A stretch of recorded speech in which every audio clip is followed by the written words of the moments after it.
don't think it makes sense to have people be criminalized for mental illness. I support the mental health levy because I'd love to interact prior to the crime. But we know for a fact that too often, very often, the interaction folks with mental illnesses or drug abuse are having, because it leads to the kind of behaviors that get you arrested, are getting them into the justice system. We can either deal with that reality or ignore it. What we're trying to do is create a system that identifies up front people with those issues and gets them out of the justice system and gets them into the treatment. As I mentioned, the pilot program we've started with this is actually working. Tomorrow, the Criminal Justice Commission we have created will actually recommend expanding mental health court to deal with this issue. So we're not criminalizing it, we're trying to deal with it. The fact is, the reality is, the ones who would have chosen treatment before the crime are doing so. That's why we have the mental health levy. What we want to deal with are those who haven't found that treatment, too often find it because they've been arrested, and we're trying to create a system that responds to that rather than simply ignores it, as the current status quo does. Thank you, Mr. Pepper. I'm going to give you about a minute 15 for your response. Well, I think the best way to rebut it is to quote what the 2006 Tax Levy Review Committee said. Here's the Hamilton County Tax Levy Review Committee, and I'm quoting. Many inmates who are incarcerated, particularly in jails, are there because they have nowhere else to go. If you can ask any police officer, when you arrest somebody, they can either detain the person and take it to the psychiatric emergency room, and if there's no room there, they will take to jail. And when the jail have more beds, they will definitely keep them in jail. The plan, and Mr. Young and the Commissioner Pepper is taking this bureaucratic approach, kind of a compartmentalized approach, saying, well, the jail doesn't do this, but the police do that. We, the voters, we, the electors, can take a comprehensive approach and say that we do not want to help in any way to have a disproportionate number of mentally ill and African Americans jailed, so we are not going to expand the jail. Nobody's against jail. We don't want to create the 30th largest jail in the country. Thank you very much. I have our next caller on the line. We have James from North Avondale. I believe James wants to revisit and talk a little bit more about the preventative programs versus the jail space. Is that correct, James? James, are you there? Yes, it is. You may want to turn your program down. James, you may want to turn your TV down and just listen through the phone. I want to know why we can't have proactive programs and preventative programs, put our money into that, and programs for creating jobs in the community. Why can't we put our money into that instead of building larger jails? Because what we want to do James, I'm going to have to cut in here. Thank you very much. James wants to know about doing the proactive programs. We'll give the proponents to start out with for up to 2 minutes. First of all, I think we agree with James. We do want to put money into proactive programs. The comprehensive safety plan actually puts money on the front end and also on the back end, because we understand the need for those programs. That is part of what we're trying to do here. The unique thing about the comprehensive safety plan is that it does not concentrate on just locking people up. We don't want people in jail just because they can be there. And I disagree with our opponents who say that if you build a bigger jail, the judges will make sure they fill it up. Judges don't want to put people in jail any more than they have to. In fact, there's nobody in the justice system who just wants to put people in jail because we can. But the reality is, whether people are mentally ill, whether they're dedicated criminals, no matter what the issue is, if in fact they run afoul of the law, police officers have no choice but to make the arrest. The good thing about the comprehensive safety plan is when people show up in jail, we're going to be able to find out why they're there and then be able to decide what is best in terms of how to deal with them. The whole idea being that if they are not people who just want to be locked up, that they won't be coming back because there are plans and programs in place to help them get their lives in order. I don't know what more you could expect from a responsible government. So this is a comprehensive safety plan, really deserves the name comprehensive, because it does more than just look at people and find reasons to lock them up. And I'd love to rebut it. What we want from a responsible government is to stop the same policy that as a nation we have been doing since the mid-70s. Criminologists has this concept of what they call widening the net, which means that there's a sentencing inflation. And this is not emotional, this is not just personal experience, this is what criminologists have found out. Whenever politicians come up with a less restrictive funding program, what happens is those people, say probation, They put more money in probation. What judges do is the people who used to get a ticket get probation. People who used to get probation now get jail when there are more jail beds. This has been happening since the mid-'70s, and that is why we have over 2 million people in prison and over 750,000 people in jails and rising. So what we're asking people to say is to think nationally and act locally.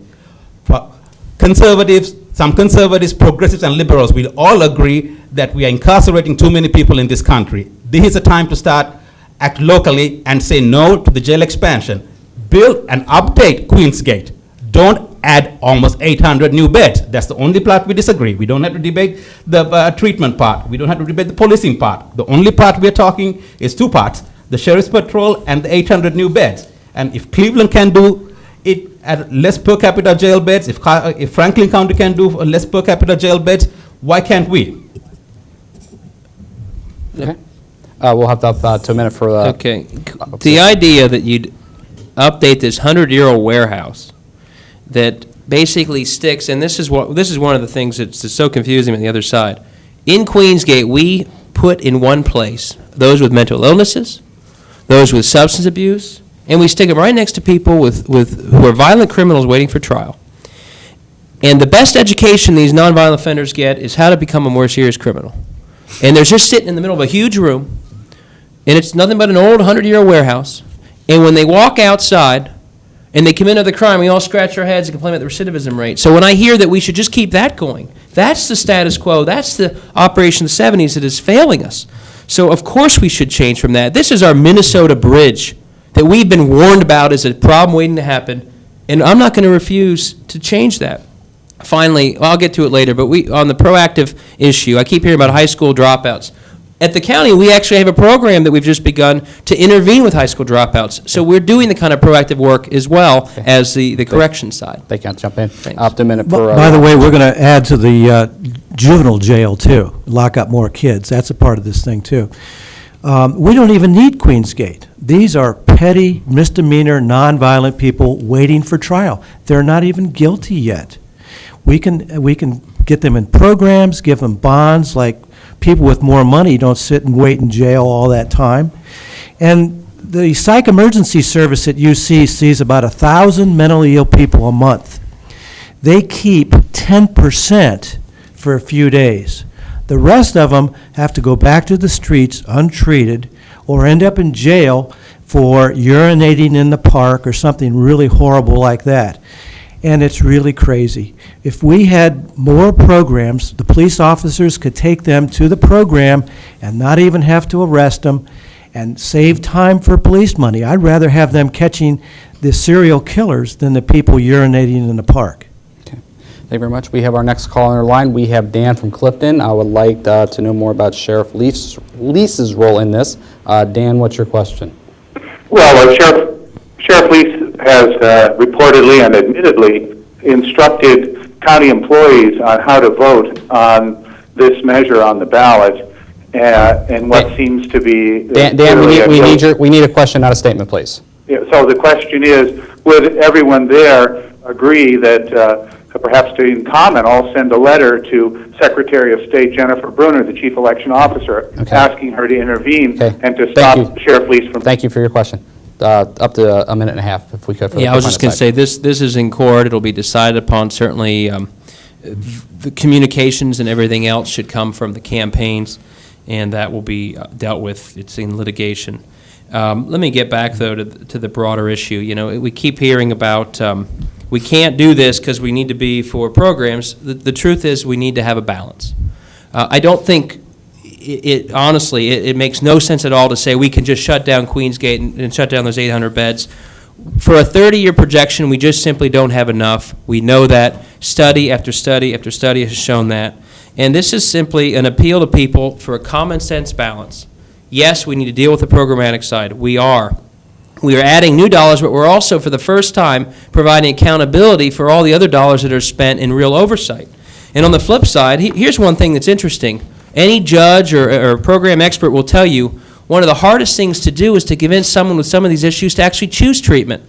As Mike said, a one-year program to deal with a mental illness or longer or a substance abuse is a very difficult choice. And a judge will tell you, unless I have a credible threat that they face jail time, many people will literally choose a 10-day stay or less rather than choose treatment. So if we're going to help that forced choice of people into treatment, we actually need enough jail space to get the job done. That's an interesting, it's counterintuitive, but that's the fact of one way to get the job done. Go back to the opponent's side for up to a minute and a half. Of course, we don't disagree with that, and the point is that right now we have day reporting programs, we have in-house programs, and we are not opposed to replacing the 800 beds or however many beds that are in Queensgate. What we are opposing is the expansion of the jail beds. We have, Mike may have misspoken, but what we are opposing is the expansion of the jail beds and the sheriff's patrol. That's the key points. The other point that we disagree is the place where we start analyzing. We all start analyzing, saying, okay, let's do something after a criminal hits somebody over the head and then they go to jail. Let's do something. That doesn't help the criminal nor the victim.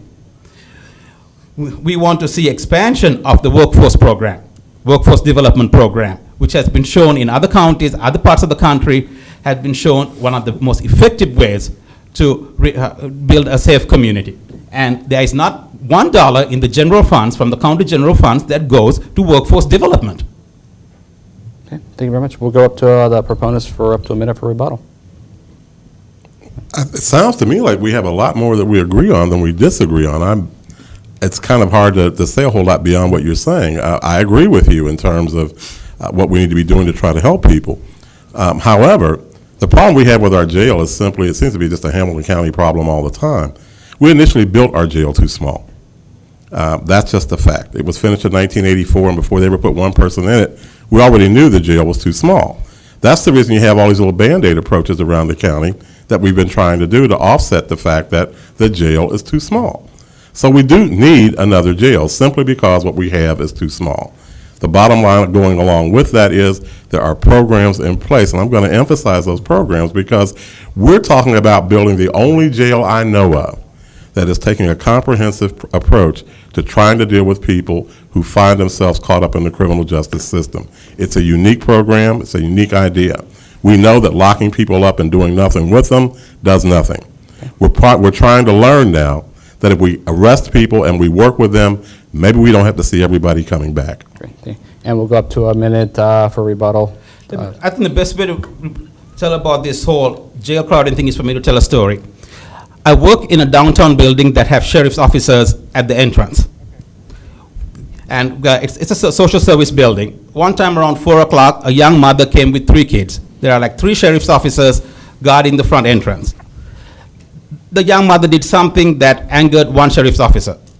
Against the wishes of the other 2 sheriff's officers, this mother was arrested, and there were 3 young kids. The 3 kids was going to go to foster care, and luckily, when the mother was taken to the Justice Center for disorderly conduct, they didn't have room. So the mother was released, and the kids didn't have to go to foster care, saving taxpayer money. If this new jail is built, that mother would spend the night in jail, and the 3 kids would be in foster care. And out of the 3 police officers, 3 sheriff's officers, 2 disagreed with that arrest when I talked to them. So this kind of pressure, it would be taken away with the expansion of the jail. Okay, thank you very much. Down to well under 15 minutes, probably closer to 10 minutes. So if you have a question pending, I wouldn't wait too long. 825-3971 is the phone number. live@waycross.org is the email address here on September 24th. Going to pose this question to the opponents of the issue and let the proponents respond. I know on the proponent side, there is actually tangible physical paper that I can actually read the comprehensive plan and kind of work on it through my own mind. Does your group have the same kind of alternative plan out there for people to be able to read through? It is, what we're saying is we don't need to expand the jail. It is not